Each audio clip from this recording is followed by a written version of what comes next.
Come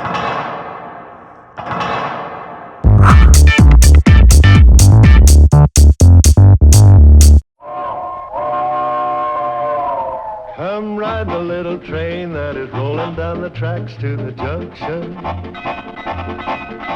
Forget about your cares, it is time to relax at the junction. Lots of curves, you bet, and even more when you get to the junction. Petticoat Junction. There's a little hotel called the Shady Rest at the junction. Petticoat Junction. It is run by Kate. Come and be her guest at the junction. Petticoat Junction. And that's Uncle Joe. He's a moving kind of slow at the junction. Petticoat Junction.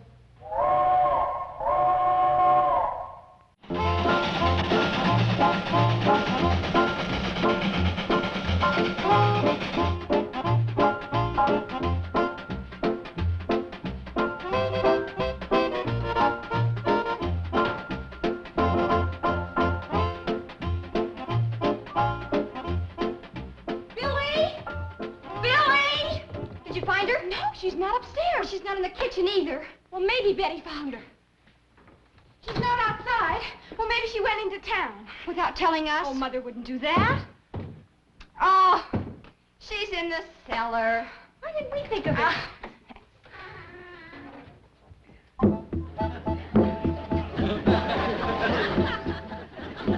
All right.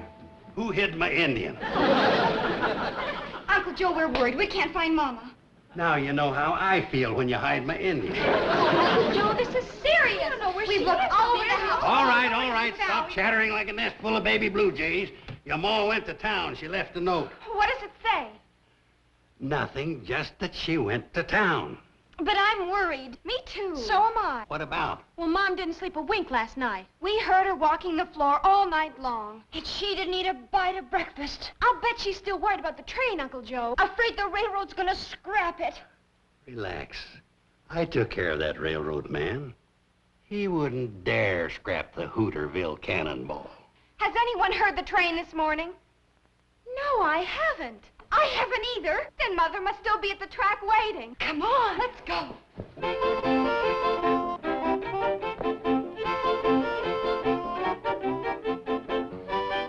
All the mornings for the Cannonball to be late.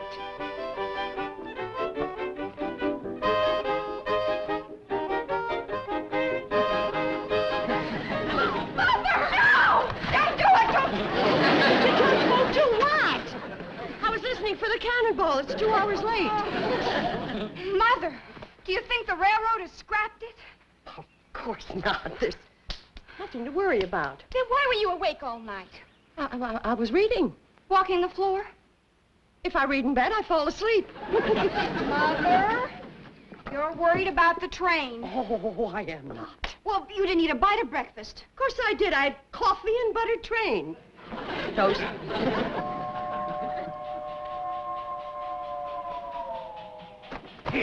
Hey, you sure started a ruckus this morning. Look at Uncle Joe. The Cannonball's still running. Well, of course it's still running. I saw to that. Let's all go up and get some breakfast. Look, I'm going into Hooterville to see Sam Drucker. What about? About the train. He knows the law, and we should be ready in case Mr. Bedlow makes more trouble. I sure sent that Bedlow running back to the main office with his tail between his legs. He wouldn't dare tackle me again. Yeah, but what if somebody higher up in the railroad makes more trouble? We'll bring them on. The bigger they come, the harder they fall. I still feel better talking to Sam.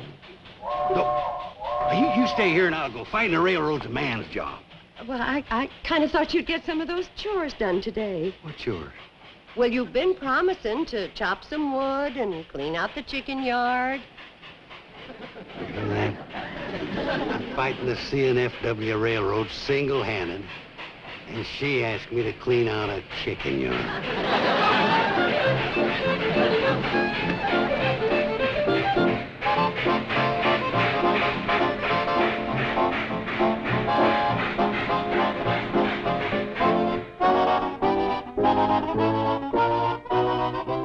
Bedlow, you had a job to do, and you didn't do it. But, Mr. Curtis... What do those rubes do to you back there? You used to be the best hatchet man this railroad ever had. Now look at you. You couldn't chop your way through a watercress sandwich. Mr. Curtis. Don't just stand there. Start lying. Yes, sir. Well, Chief, I saved this line at least $150,000. If we junked the Hooterville Cannonball, those people were going to sue us for damages. Let them sue. Why do you think we're overpaying our lawyers? Gentlemen, I tell you the Hooterville Cannonball is through. But it's such a quaint little train. The CNFW doesn't have room for quaint little trains. Now, if we hook up the main line from Hooterville, extend the branch from Pixley to our existing track, we can cut 30 minutes from the schedule of the Fenton City Flyer. 30 valuable minutes. And that means money in the bank for the CNFW. But, Chief, you can't send the flyer through that valley. There are too many curves. We'll straighten them. And the trestle that connects with the branch line is absolutely ruined. The others are too narrow and old. We'll build new ones out of concrete and steel. But the right-of-way is full of hills. We'll level them. And swamps. We'll fill up the swamps with the hills. Gentlemen, we'll send our diesels through there so fast, those Hooterville hicks will think they're living on a launching pad. I will have a full report for you by the end of the week. I am going into that valley incognito and make a personal survey. But Mr. Incognito, Mr. Bedlow. You see, that's where you made your mistake. You told them who you were, and they ganged up on you. Miss Hammond, I want you to have my helicopter and wrinkle me a suit. Have them both on the roof in 20 minutes.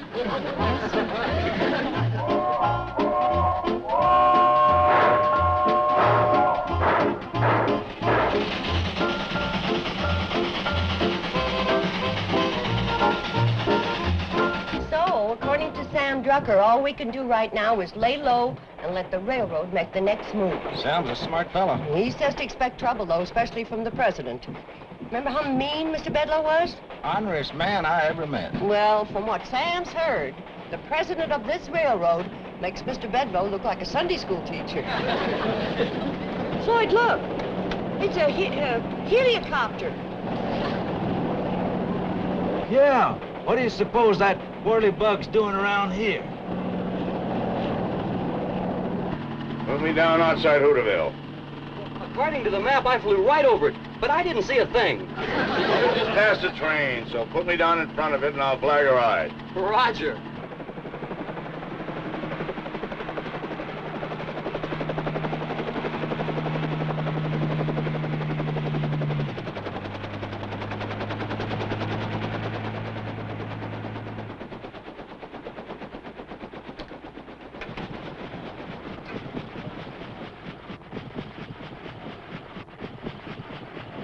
Don't forget now, I'll be waiting at Hooterville, ready to be picked up Friday noon.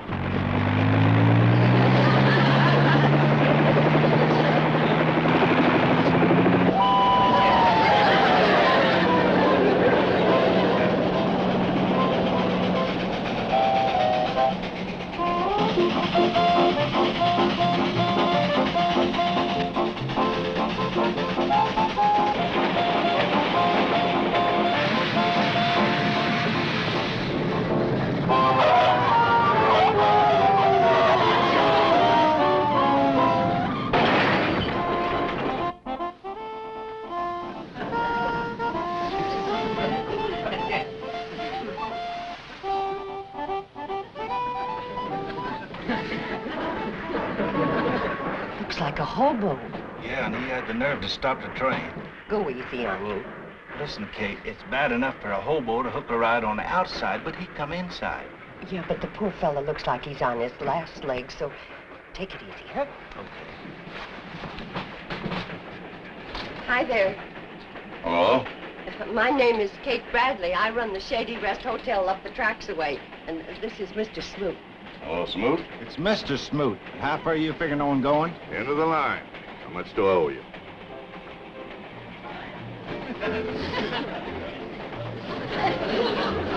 Well, my secretary must not have put any money in these clothes. I've got money. Sure you have. Sure you have.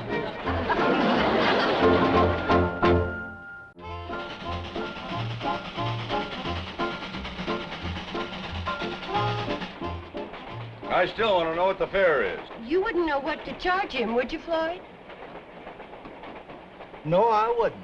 We never stopped where we picked you up before. Hi. What's up, Charlie? Oh, nothing. Just come back to check on the hitchhiker. Wait a minute. You're the engineer, aren't you? Yep, sure am. Well, then who's running this train? My little girl. What? Betty Jo, my youngest daughter. Runs the train real good, too. Come on, Floyd. We're almost to the trestle. See you later, folks. They let your daughter run this train, a child? She's been running it for years. Has a real steady hand on the throttle.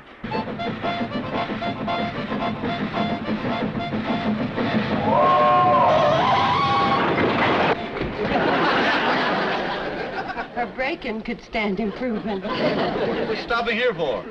Morgan Creek Trestle. We always stop here this time of the year. Why? Come on, I'll show you. We're going to be here a spell. Well,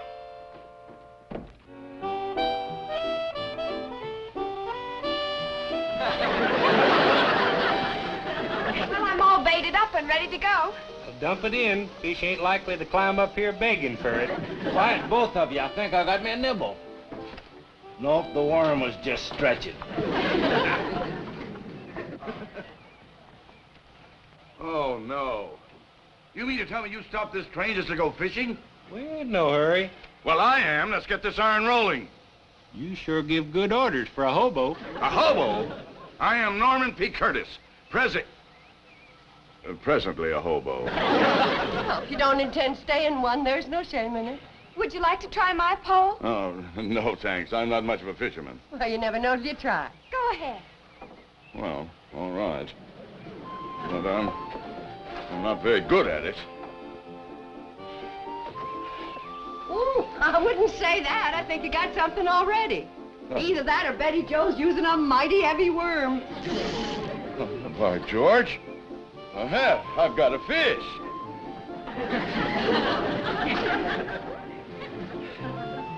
Look, a fish. Isn't that cute? I caught a fish.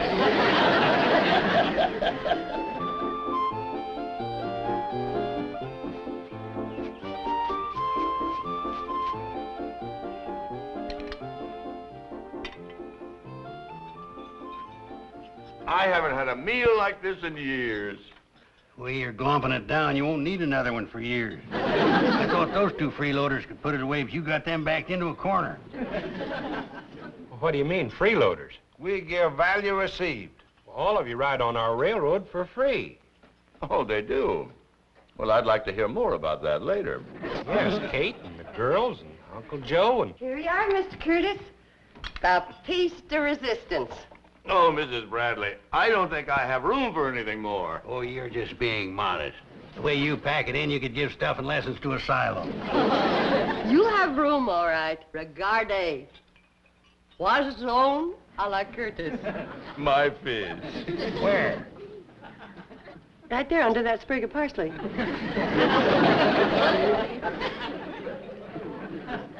Isn't that something?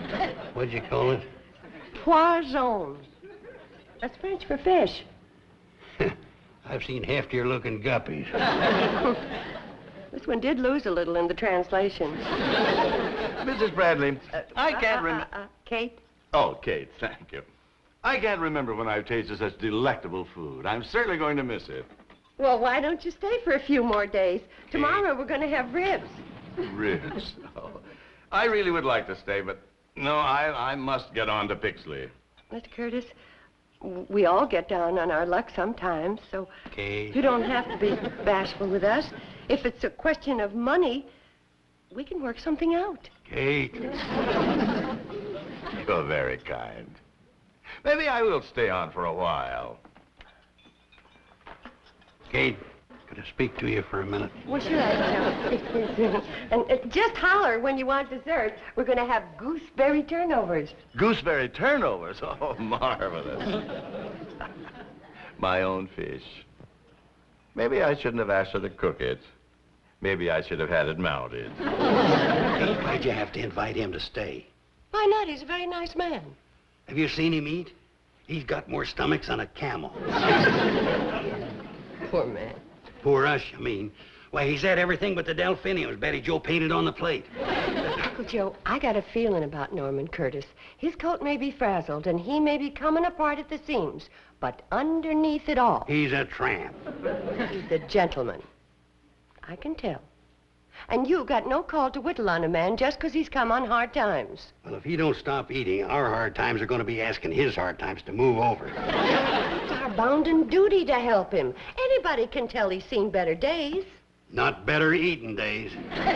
Kate, you're a mighty poor judge of character.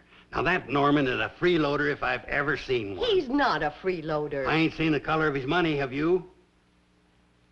Well, I'm going to let him work out his keep. He's going to work? Sure. You've got a lot of chores that haven't been tended to. Norman can be your helper. Helper. Oh, well, that's different. Maybe I better go and see if that poor fella needs some more food.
The loveliest lady I've ever known. Thank you, Mr. Curtis. Norman, please. Tell me, Norman, is that a compliment to my personality or to my cooking? Both. You know, Kate, I think these have been the happiest days of my whole life. Maybe it's because you've been doing something. Well, you have been keeping me busy. I haven't chopped wood in years. But you need a steady job. You're right. And when I leave here tomorrow, I'm going to the main office of the CNFW Railroad. And ask them for a job. Any kind of a job. Oiling, wiping, walking track. Why, with your brain, you could work up in no time. You really think so? Oh, yes, Norman. You got it in you. You set your mind to it, and in 5 or 10 years, you'll go right to the top. I'll be so proud.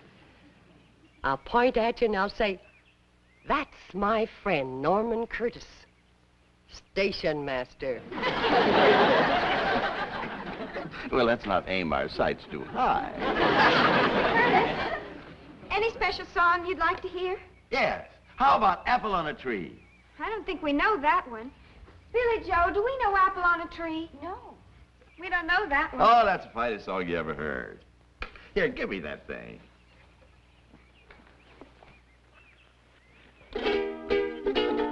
Wish I was a woolly boogie bee Wish I was a woolly boogie bee. I was a woolly boogie bee. I'd make my home in that cherry tree. Wish I was.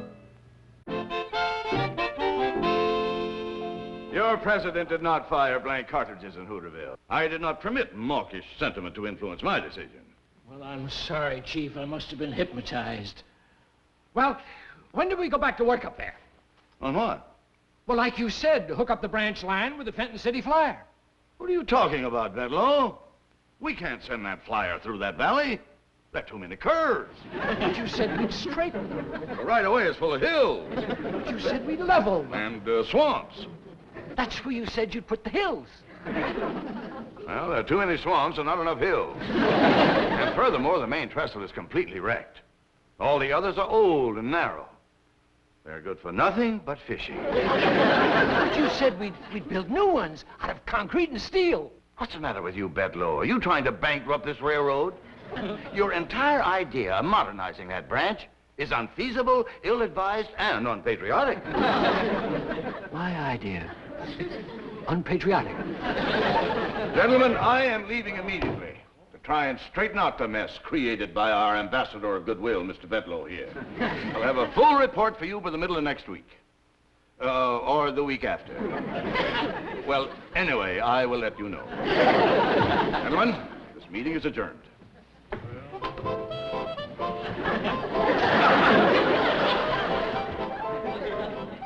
Oh, Miss Hammond, dear. If you have a moment, would you please get my helicopter and my wrinkled suit?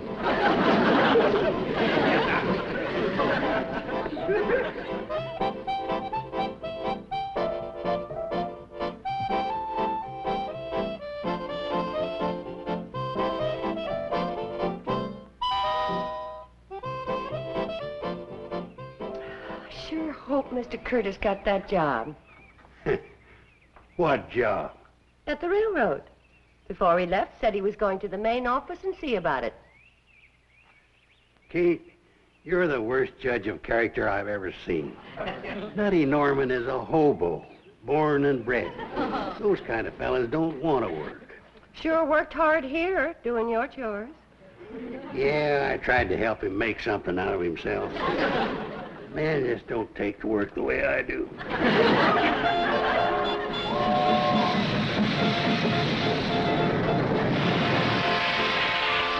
Thanks for the lift, fellas. Oh, will I see you at lunch tomorrow? You'll see us for supper tonight. The way you eat, there won't be no tomorrow.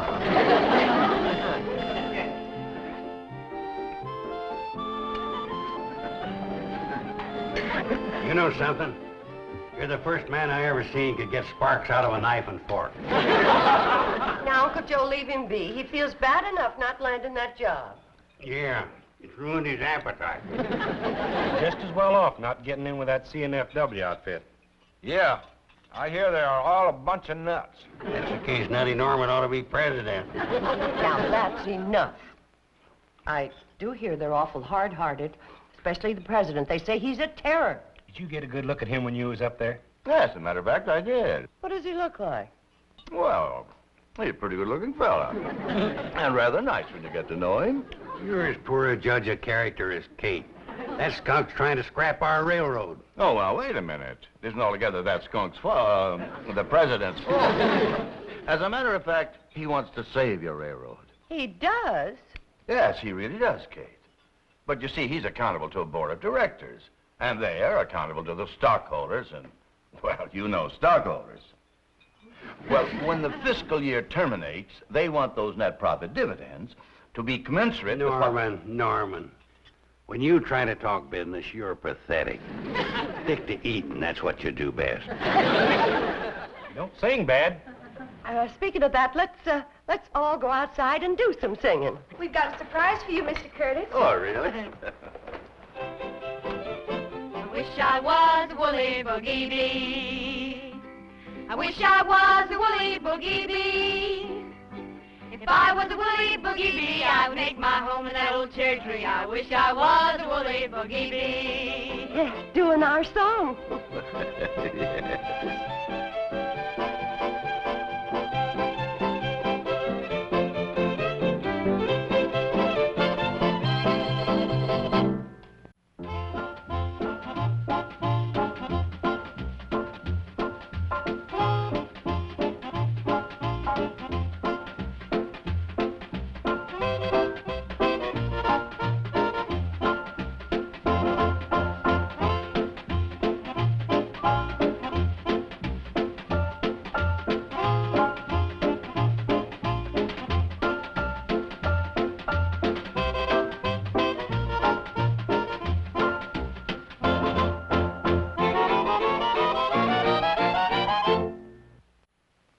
This has been a Filmways presentation.